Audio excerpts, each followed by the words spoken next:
Alors en termes de sursemis, on a plusieurs techniques. Donc la première, la plus simple et la moins onéreuse, donc c'est le semis à la volée, avec un épandeur type de lime. Alors la seule chose, il faut faire attention, si on utilise vraiment un épandeur de lime type granule à limace, souvent le débit est trop important et on n'arrive pas à épandre des petites quantités, genre 5 ou même 10 kg quand c'est des légumineuses un peu plus grosses.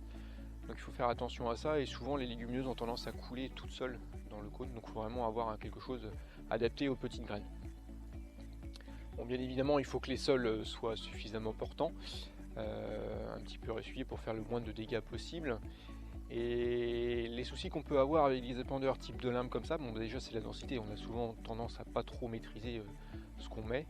Et puis il y a aussi des notions de recouvrement et de largeur d'épandage, parce que c'est quand même des petites graines, donc on a tendance à aller, si on va à 20 mètres, c'est tout le bout du monde. Donc voilà, il faut quand même des passages assez rapprochés. Et puis souvent aussi quand c'est à la volée comme ça, quand on a des conditions climatiques avec beaucoup de vent, on a une répartition qui n'est pas homogène et on peut avoir des trous par la suite, ce qui peut être vraiment très problématique, puisque quand on sème un couvert comme ça, ce qu'on cherche c'est vraiment avoir une homogénéité la meilleure possible et surtout pas de trous. Donc ça fait partie des limites. Ce qu'il faut avoir aussi impérativement après un semis à la volée, c'est une pluie qui est suffisante, au moins 10 mm pour que la graine puisse germer et se développer, puisqu'on ne l'enterre pas du tout. Donc c'est vraiment et uniquement l'eau qui va faire que la graine va lever. Donc avec le développement d'une nouvelle technologie, des semis à la volée comme ça peut être fait par drone. Donc c'est des choses qu'on a testées dans le cadre des fermes pilotes cette année sur un blé. Principal avantage par rapport à un semis type de lime, ça va être déjà par rapport à la portance des sols. Avec un drone, on peut passer n'importe quand, même si le sol est humide, c'est pas un souci. Et puis en termes d'homogénéité et en termes de répartition aussi, comme on a un plan de vol qui est établi à l'avance, on va être beaucoup mieux que quelque chose fait au-delà. On a fait une vidéo assez détaillée là-dessus avec le prestataire, donc je vous invite à aller la regarder pour plus de détails.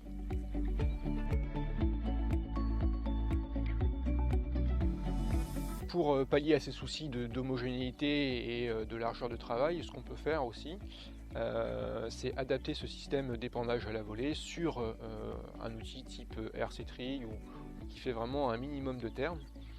Donc c'est un peu aussi ce qu'on peut retrouver sur les disques, sur les déchômeurs à disques indépendants quand on sème ces 6 pans.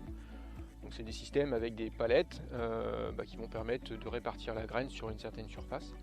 Et la RC-Trig, comme on a fait ici dans les essais, va permettre de refaire un petit peu de terre, d'incorporer ces graines vraiment en superficielle, parce qu'il ne faut vraiment pas les enfoncer profondément. Et donc d'améliorer la levée et puis surtout d'améliorer l'homogénéité de la répartition. Donc c'est des techniques qui peuvent assez bien marcher, et quand on est sur des cultures à un terrain large type tournesol, maïs, ce qu'on peut faire c'est adapter ces systèmes sur des bineuses, comme on a fait aussi dans les essais juste avant. Et donc ça c'est des choses qui fonctionnent vraiment bien. La seule chose qu'il faut faire en termes de stade d'application, en termes de stade d'épandage, c'est éviter des stades trop anticipés, parce que le trèfle et les légumineuses en règle générale vont prendre le dessus sur le maïs. Et comme c'est des cultures qui sont assez sensibles à la compétition, on peut avoir des pertes de rendement assez importantes. Donc l'idée quand on est sur un maïs ou un tournesol, il faut avant le stade 6 feuilles, c'est quand même risqué, donc c'est plutôt à partir du stade 6 feuilles. Idéalement avec une pluie après c'est bien, mais le binage va quand même refaire de la terre et permettre d'incorporer un petit peu la graine, donc on est quand même, on limite les dégâts même s'il y a moins de pluie.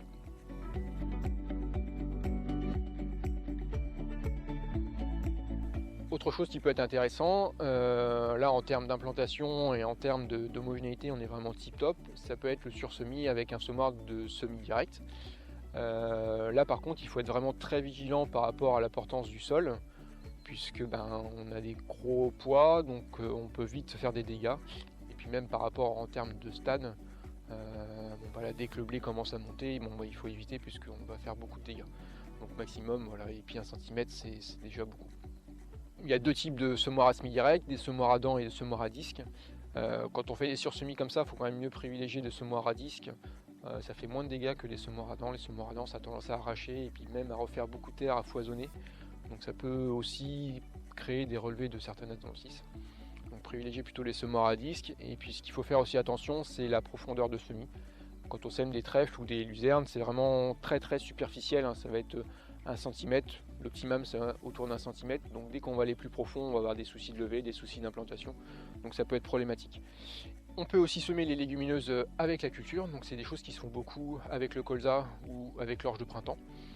Donc on a fait une vidéo dessus, je vous invite à aller la regarder. Et puis je ne vais pas reparler aussi des intérêts et des inconvénients des couverts permanents. On a fait une minute agro dessus il y a quelques temps aussi, donc je vous invite à aller la regarder. Tout est résumé sous un format animation qui est plutôt sympa à regarder.